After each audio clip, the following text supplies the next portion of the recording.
high up on the desolate plateau of northwestern China. 20 families live in this remote village in earthen caves.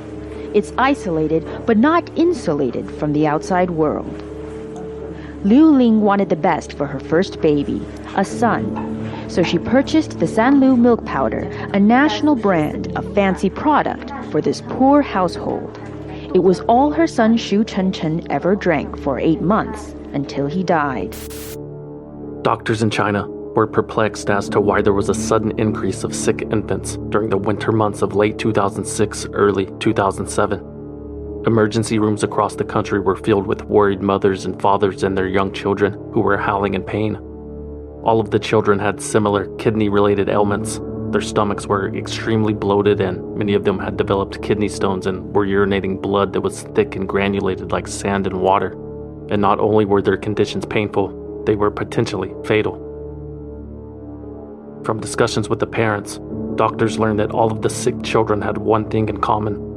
All of the children had been formula-fed from an early age. Hospital personnel obtained samples of the baby formulas from the parents and immediately alerted Sanlu, one of China's largest and most trusted dairy companies, about the situation. But Sanlu did not investigate the matter until May 2008, 6 months after the initial complaints. Tests revealed that the baby milk being consumed by infants all over China had been contaminated with an industrial chemical called melamine. Melamine is typically used to manufacture plastics and fertilizer. It has no approved use as an ingredient in any food meant for consumption by humans or animals. Needless to say, melamine should not be an ingredient in a baby's milk. But when it is, melamine can disguise milk that has been diluted. Melamine's high concentration of nitrogen makes the protein levels of milk look normal in quality tests when, in reality, the milk has been completely watered down. And milk is watered down when dairy farmers are trying to stretch their inventories and fatten their profit margins.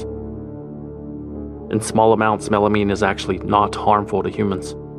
However, Sanlu found that its milk contained more than 4,000 times the tolerable daily intake of the chemical.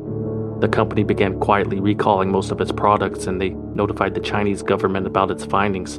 And again, nothing happened. No national emergency, no public announcement, nothing. The Chinese government did not want to make a fuss over a bunch of sick and dying kids. Officials were very concerned about the country's image on the world stage. In less than a month, Beijing would be hosting the Summer Olympics, so the Chinese government did what the Chinese government does best. It concealed the problem and controlled the media. Until September 2008. That's when a New Zealand company by the name of Fonterra, who had partnered with Sanlu in 2005 to break into the Chinese market, became aware of the issue and contacted the Chinese government, who pretended like it was their first time hearing about it. But now that the secret was out, Chinese officials had to take action. A massive baby formula recall is rocking China this morning. Contaminated milk powder has claimed at least one baby's life. The cause is familiar to U.S. consumers. The cause was familiar to U.S. consumers because less than a year earlier, this had happened. More than 300 dogs and cats died in the US and Canada after eating contaminated pet food. Companies recalled thousands of kinds of pet food and treats that had been imported from China. Melamine-tainted wheat gluten and rice protein used in the manufacturing of pet foods had made its way to the States and into the homes of loving pet owners. Over 60 million containers of 180 different brands of pet food and treats were removed from the shelves in what became the largest pet food recall in U.S. history. In fact, the only reason China began testing its food products for melamine was because of that pet food recall. Although the Americans had been mostly spared from the latest Chinese milk scare, the rest of the world were taking precautions. Dairy products from 22 Chinese companies were recalled, since many of them shared the same supplier. And instead of disposing of those recalled products properly. In China, some of the dairy products recalled for melamine testing are not being destroyed. A portion of them are being sold to university students. That's right. Students were voluntarily buying the tainted dairy products at half price just to save a few bucks. The Chinese milk scandal now goes beyond China, and it goes beyond milk. In Taiwan, soup and canned coffee are coming off the shelves. In Japan, 5 cake products have been dumped. In Singapore, it's candies that tested positive for melamine from the Chinese milk used as an ingredient. The Swiss giant Nestlé says it is confident in its milk products, despite Hong Kong authorities reporting that one of its products tested positive for a small amount of melamine. In total, 6 children died from being exposed to the tainted milk. Another 300,000 children, 80% of whom were younger than 2 years old, had been affected. Many of them were treated at home and recovered fully in the following years, but at least 13,000 children had been admitted to the hospital, many of whom would never be able to live normal lives. Children like Ren Chen, who was now 13 years old. He underwent multiple operations to alleviate the situation and has required 2 additional operations since then. Even now, Ren Chen requires dialysis 3 times a week. He's in so much constant pain that on multiple occasions he has reportedly asked his mother, quote, "Why did you bring me into the world just to suffer?" The melamine contamination was eventually traced back to 2 men. One man, a salesman, had produced, distributed, and sold over 600 tons of melamine-laced protein powder to dairy farmers. And a second man, one of those dairy farmers, used the powder to dilute and sell more than 900 tons of milk to larger dairy companies like Sanlu, whose quality testers accepted bribes to look the other way. The 2 men claimed that the rising cost of feed, fuel, and labor, along with demanding production schedules, had forced them to maximize their profit until safety became secondary, an unfortunate side effect of China's new and improved capitalistic economic machine, a machine that had no intention of slowing down. It's an enormous blight on China's record as a quality manufacturer of food and a quality manufacturer in general. The government needs to take it very, very seriously.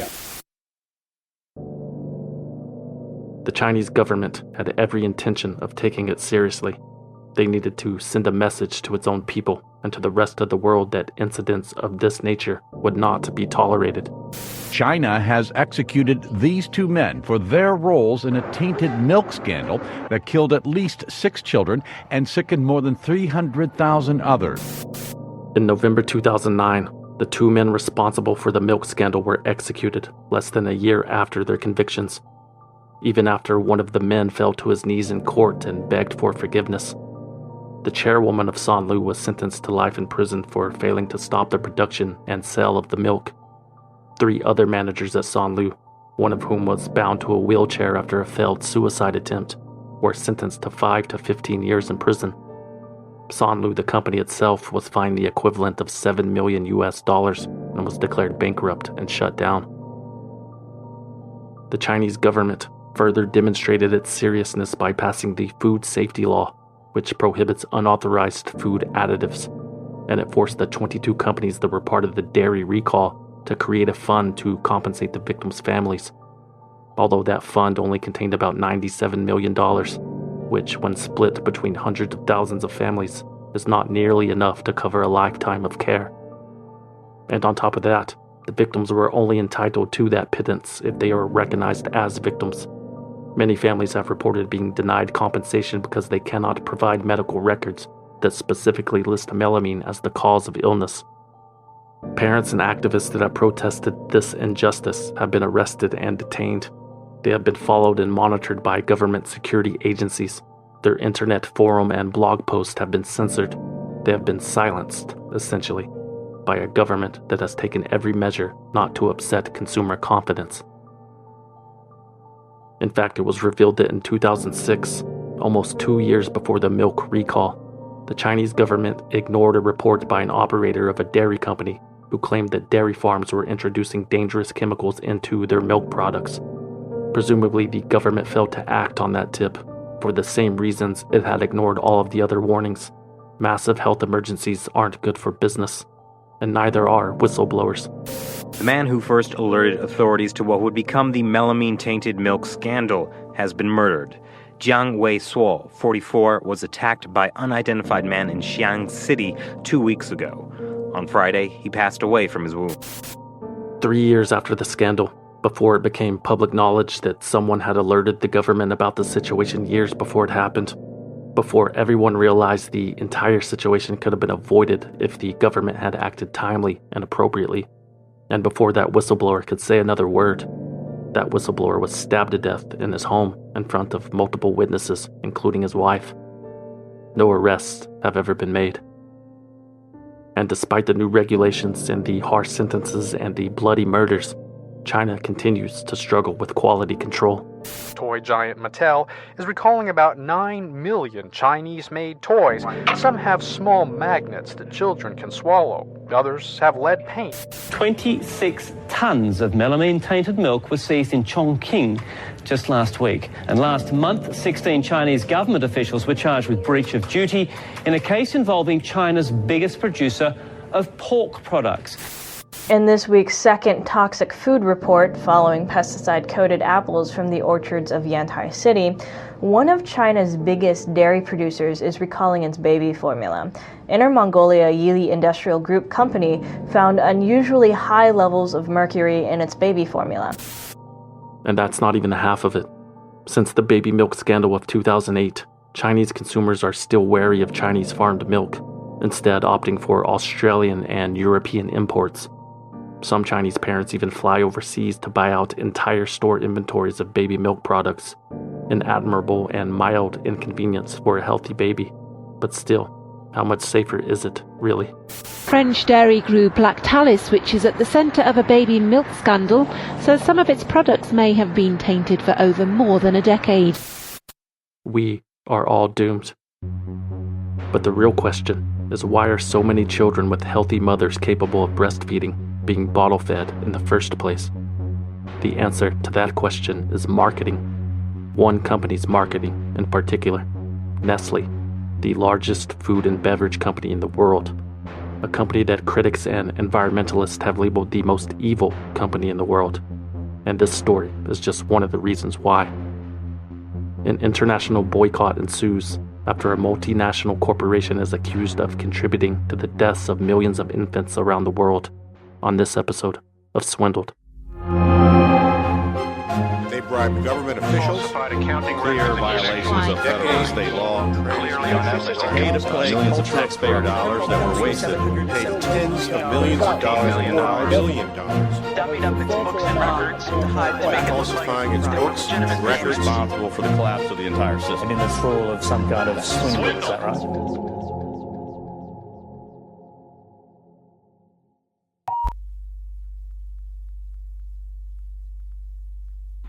So let's go ahead and get started if you don't have any objections. Sure thing. Is your name Percy Jean Dalton? PG Dalton, that's right. Yes or no, Mr. Dalton? Yes. Are you 55 years old? Yes. Is your dog's name Bonesaw? Yes. Were you aware of the inhumane working conditions at your factory in Bangladesh? No. Were you aware of the unnecessary product testing on animals and humans? No. Did you personally conduct experiments on that flock of geese? No. Did you kill your father? No. What kind of question is that? Let me ask you something, Mr. Blue Lives. Have you ever been to patreon.com/swindledvideos? Head on over where you can get early access to new episodes, exclusive access to bonus episodes, and it's all commercial free. Please come see us. Mr. Dalton, you still have some questions? I'm done. I'm done. Fuck this day.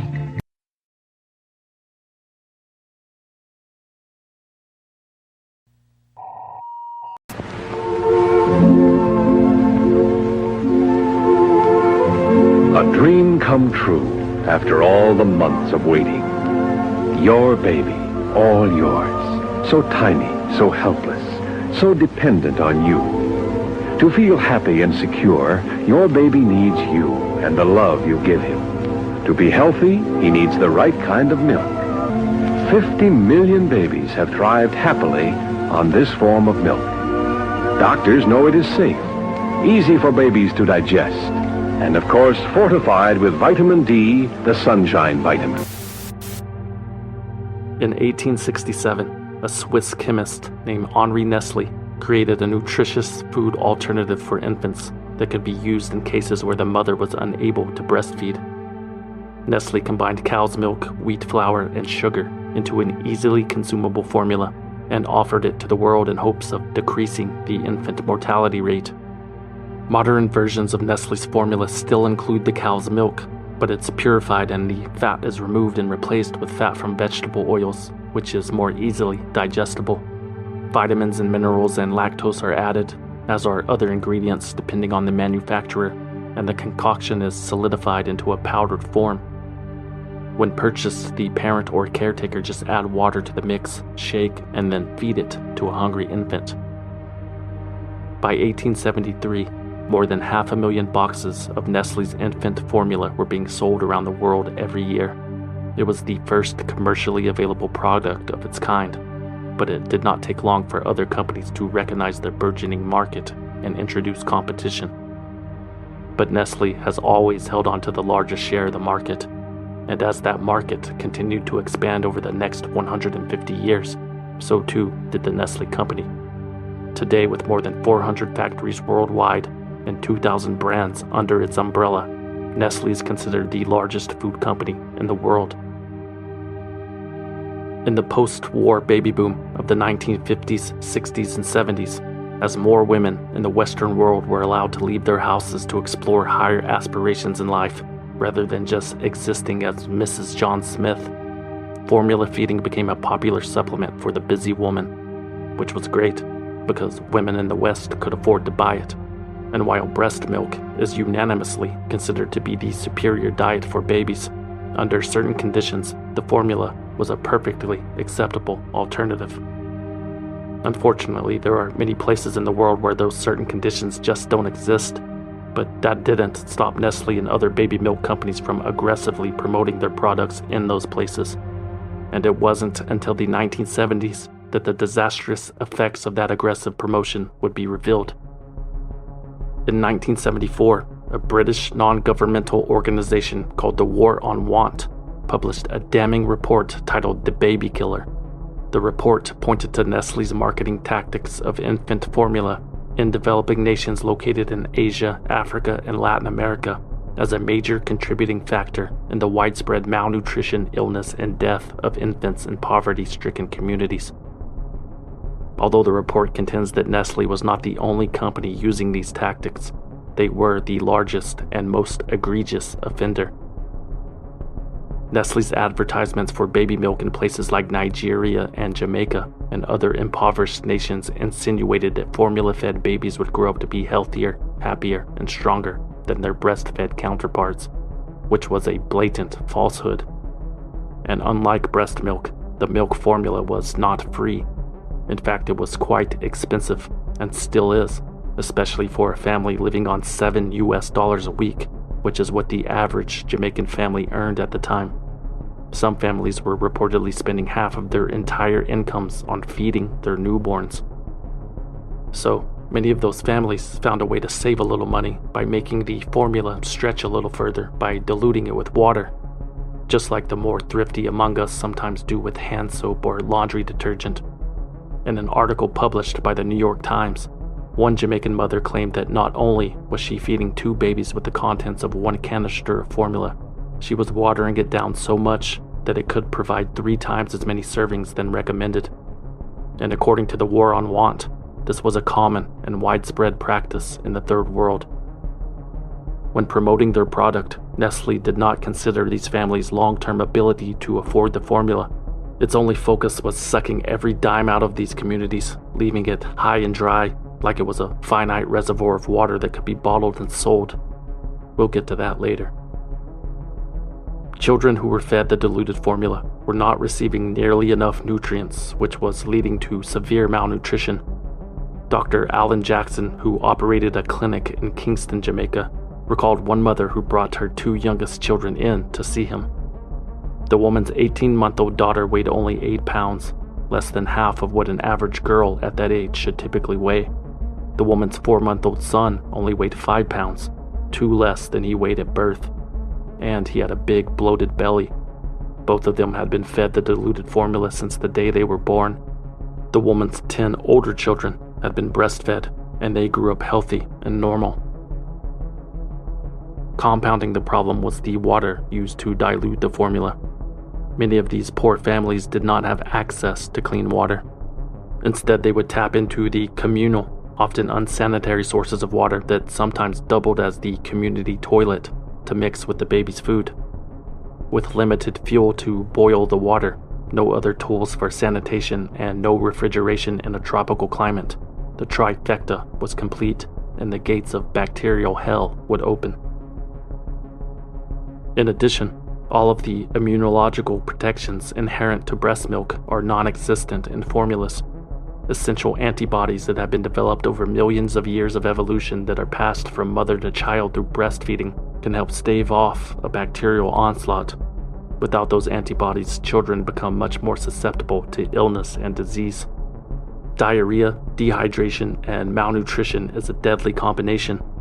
One doctor described caring for children whose bodies had, quote, wasted away until all that is left is a big head on top of the shriveled body of an old man.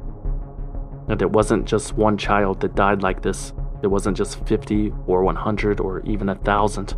According to the War on Want's report, an estimated 1 million children were dying from conditions related to formula feeding every year, and had been for decades.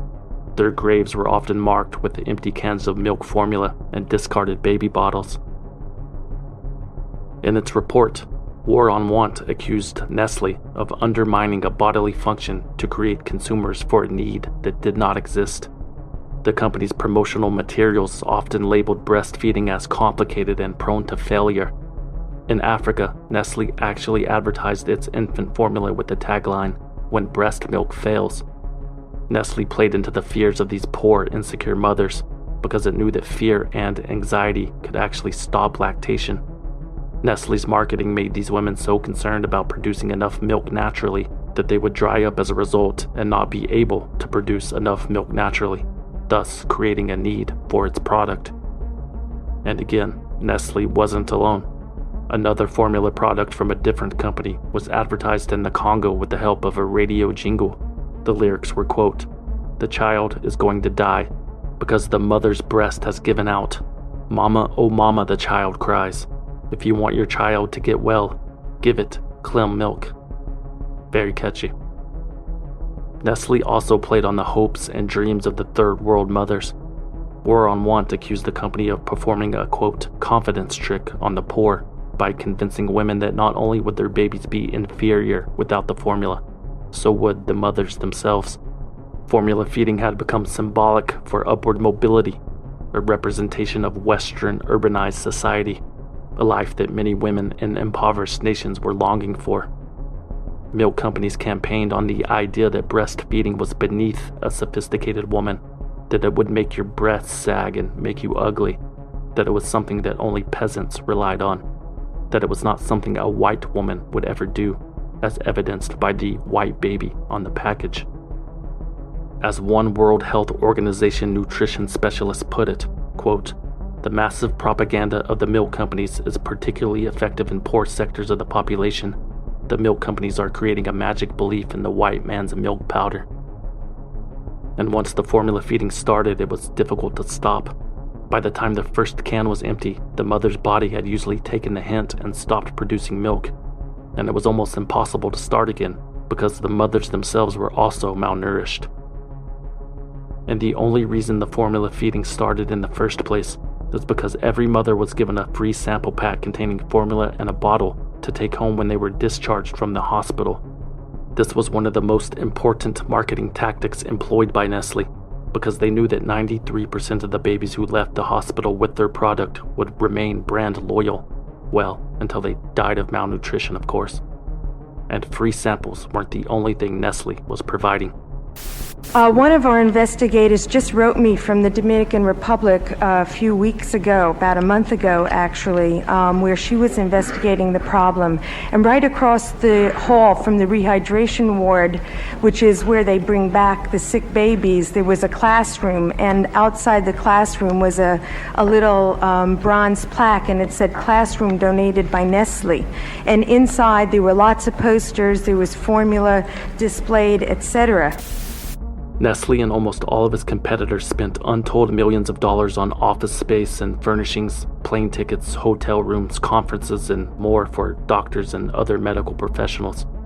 Many of the baby milk companies even offered free architectural services to hospitals for the design and renovation of their maternity facilities. Most of the facilities designed by milk companies contained layouts that physically separated mothers from their newborns. And instead of transporting the baby back and forth over long distances to the mother for feeding, nurses would conveniently administer the formula that had been so lovingly and unselfishly donated by the milk companies. As for the babies and mothers who weren't hooked on the formula before they left the hospital, Nestle and others employed thousands of salesgirls dressed in nurses' outfits to visit the new mothers at their homes to deliver samples and free bottles. They would knock on every door that had a cloth diaper hanging on the clothesline. After War on Want's baby killer report was published in the UK in 1974, the Burn Third World Action Group translated the report for publication in Switzerland and retitled it to simply, Nestle Kills Babies. Nestle had denied that their marketing had influenced the misuse of its products. The company pointed out that the instructions on how to use the product were printed on the container, completely disregarding the fact that over half of the mothers in the Third World were illiterate. After the publication of the translated report, Nestle refused to meet face-to-face with its critics and sued the publishers for libel. And even though the judge would side with Nestle over the publication's title, it was actually a moral victory for the activists. The judge slapped Burn Third World Action Group with a minimum fine of $400 and strongly encouraged Nestle to, quote, modify its publicity methods fundamentally. Even worse for Nestle, the 2-year libel case and all of the bad publicity that came with it only attracted more attention to the company's behavior. And right when the trial ended in 1977, social rights groups and religious organizations banded together to boycott all Nestle products. The boycott, which launched in Minneapolis, Minnesota by the Infant Formula Action Coalition, soon spread to Europe, Australia, New Zealand, and Canada. France, Finland, and Norway would soon follow. The boycotters were demanding that Nestle cease all promotion of infant formulas in developing nations, including the use of these saleswomen disguised as nurses. They demanded that Nestle cease the distribution of free samples and supplies. And finally, they demanded that Nestle end its promotion to health professionals and institutions. A year later, the boycott successfully campaigned for a United States Senate hearing to look into Nestle's inappropriate marketing practices. The hearing took place on May 23, 1978, and was chaired by Senator Ted Kennedy.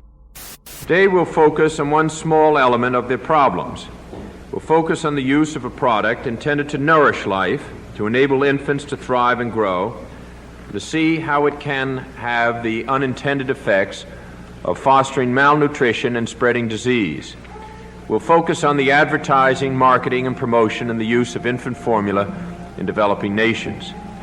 Can a product which requires clean water, good sanitation, adequate family income, and a literate parent to follow printed instructions be properly and safely used in areas where water is contaminated, sewage runs in the streets, poverty is severe, and illiteracy is high?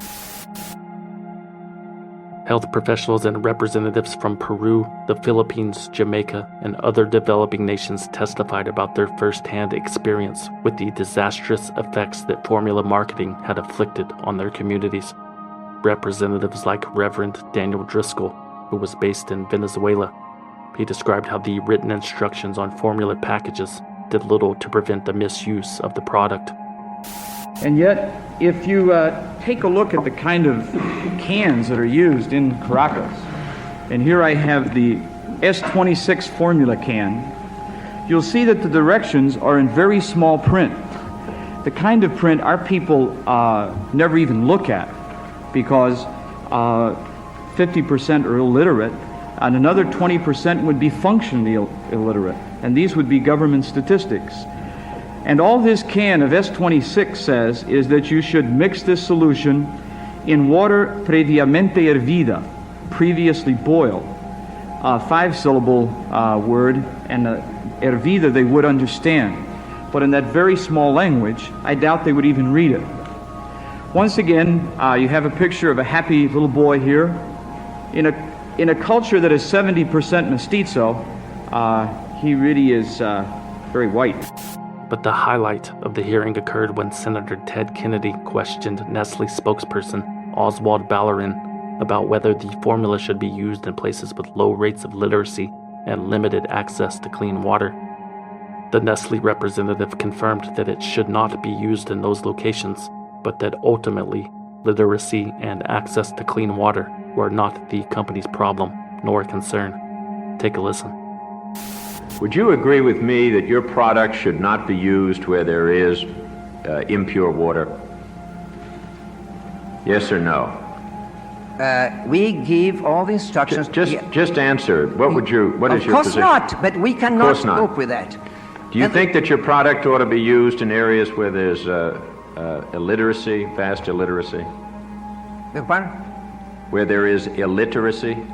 Well, that's people can't read. Yes, but that is very difficult to control, Senator, because you go in a region and they are not all illiterate. There are some who are. How can you control that the product goes to one rather than to the other? Well, as I understand what you say is where there's impure water, it should not be used. Yes. Where the people are so poor that they're not going to realistically be able to continue to purchase that, and which is going to mean that they're going to dilute it to a point, which is going to endanger the health, that it should not be used. Yes. All right, now, then my final question is what do you do, or what do you feel is your corporate responsibility to find out the extent of the use of your product in those circumstances in the developing part of the world? Do you feel that you have any responsibility? We can't have that responsibility, sir. May I make a reference to... you can't have that responsibility? No. How can I be responsible for the water system? Not talking. I'm talking about the use of your product in those areas.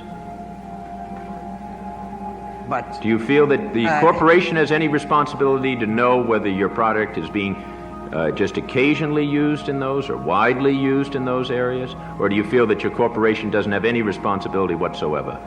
With your permission, sir, even in the state of São Paulo, where we have 10 million people today, a great part of the water system is no good. I can't help it. Nestle continued to deny responsibility. The company refused to consider how their actions were contributing to an ever-growing epidemic of infant malnutrition, and it had no intention of developing a strategy to stop the product from getting into the hands of people who shouldn't be using it. Part of the problem with Nestle is that its management was completely decentralized. The company relied on its managers in the locales where it was distributing its products to adhere to local cultures. That wasn't happening, and Nestle headquarters did little, if anything, to make sure that it happened. At the hearing, Patricia Young from the United Presbyterian Church said it best. And it is my conviction that if you can reach the remote village by Cessna and Jungle Trail with the product, you can also reach it with controlled business ethics. Furthermore, Nestle justified its marketing practices by pointing to the practices of similar companies. Nestle said it was merely conforming to the social norm, that they were only promoting their products in the way that they were because that's what their competitors were doing. Such a lousy excuse. Would Nestle jump off a bridge if its competition jumped first? Doubtful. Would Nestle promote its baby formula in a way that resulted in 1 million dead infants every year if its competition was doing the same thing? Apparently so. I mean, you gotta keep those shareholders happy, right? The Senate hearing only reaffirmed that there was a need for an international code that would regulate the marketing of infant formula. So in October 1979, the World Health Organization hosted a meeting in Geneva to develop such a code and invited representatives of governments, health organizations, formula companies, and social rights groups to participate. So that's what they did. Resolution WHA 34.22, the International Code of Marketing Breast Milk Substitutes, states that baby food companies may not promote products in hospitals, shops, or to the general public. Companies may not give free samples to mothers or give free gifts to health workers. Informational and educational materials were permitted so long as it contained scientific and factual information and included language about the superiority of breastfeeding. In 1981, At the 34th World Health Assembly, every member country of the Assembly voted to adopt the code. Every member country except for one.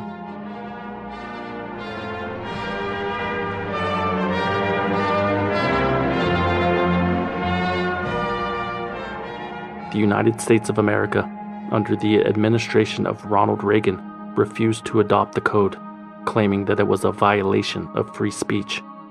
Apparently, it is a corporation's First Amendment right to be able to advertise to you despite overwhelming evidence of its harmful effects. This stance prompted 2 high-ranking health officials in the U.S. to resign from their positions in disgust.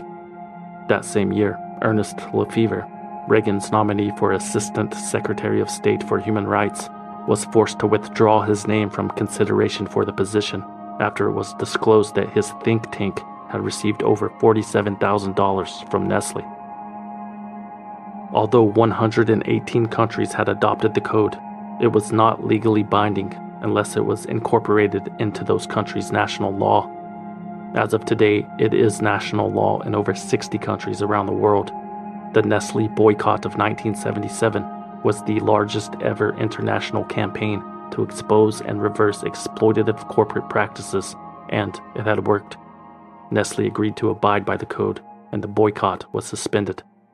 But the goodwill did not last long.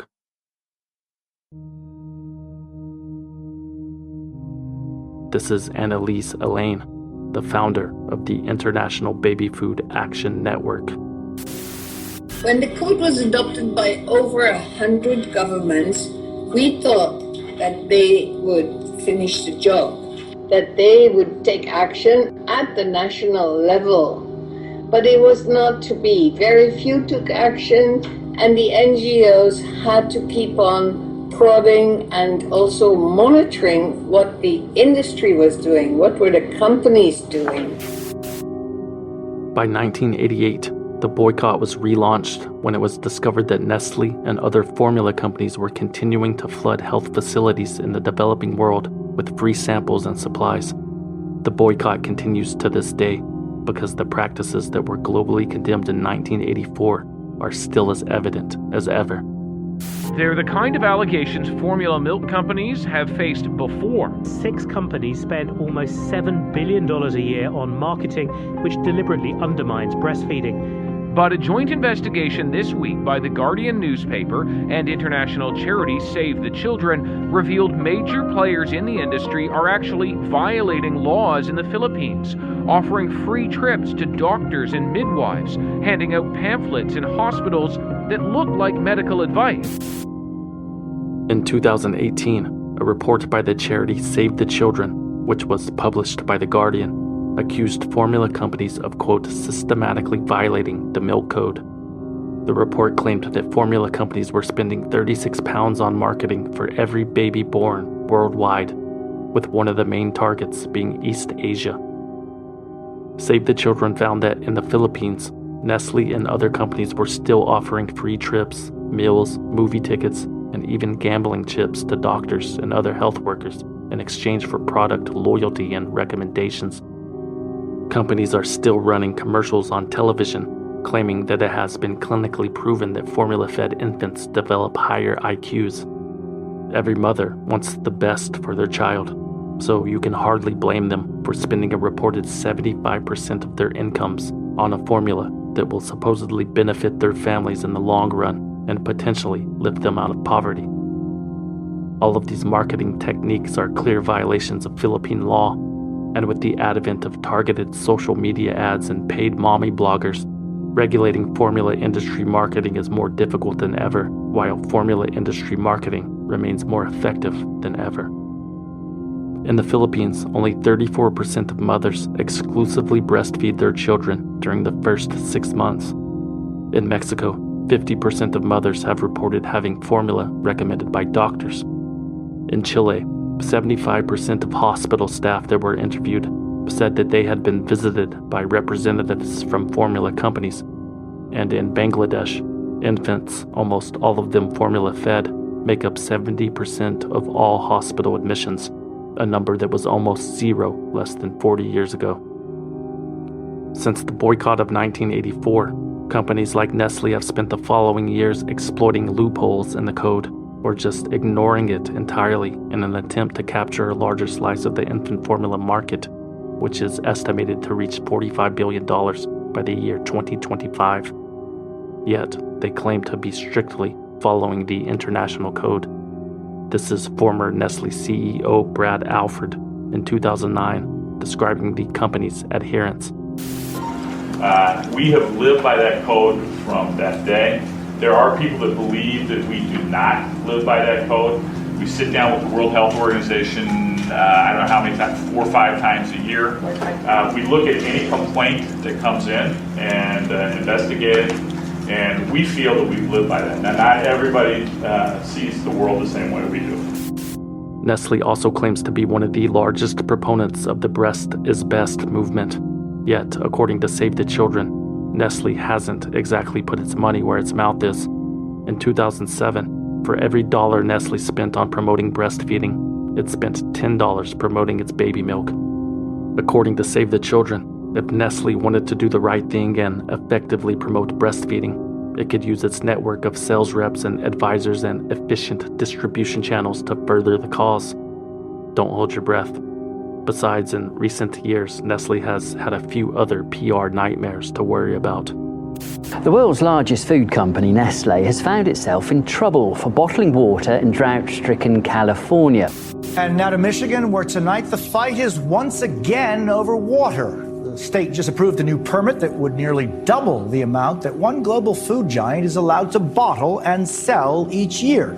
Meanwhile, some residents say their water levels are dropping as never before. They've been going to South America, privatizing these water areas in places like Bolivia. They've been doing it in Mexico. They're going north. They're doing it in Ontario, Canada. They're doing this all over the globe, usually in places where they can easily manipulate the government, pay them off, privatize the water, and then in many cases sell it back to the same villagers or locals. Researchers have found that most bottled waters contain huge numbers of particles called microplastics, with Nestle's Pure Life bottled water containing a staggering 10,000 microplastic particles per liter. Call it a meltdown at Canada's candy factories. 3 major chocolate makers have been charged with price fixing. They're accused of collusion in what is a multi-billion-dollar industry and now face criminal charges. This week, a U.S. federal appeals court reinstated a lawsuit alleging Nestle uses child labor to harvest its cocoa supply in Côte d'Ivoire. Its year-long inquiry found that migrants from Myanmar and Cambodia were sold and duped into working in Thailand's seafood sector, kept in debt bondage and degrading conditions. Nestle's been under mounting pressure, facing 2 U.S. lawsuits relating to alleged imports from sources using slave labor. Holy shit. Raping and pillaging water sources, price fixing, child labor, slave labor. Looks like I have some work to do. Until then, remember, the boycott continues. International Nestle Free Week takes place during the last week of October every year. Join us, will you? Nestle is still the biggest manufacturer of breast milk substitutes, and it is not at all abiding by the international recommendations from the World Health Assembly. And every time it doesn't abide by those minimum recommendations, it's putting babies' lives at risk.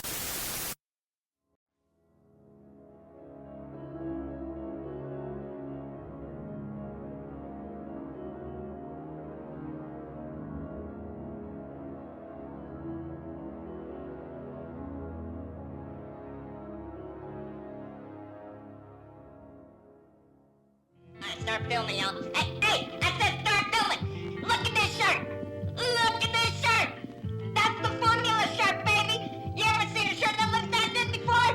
Head on over to swinglevideo.com/shop for your formula shirt. Only $25.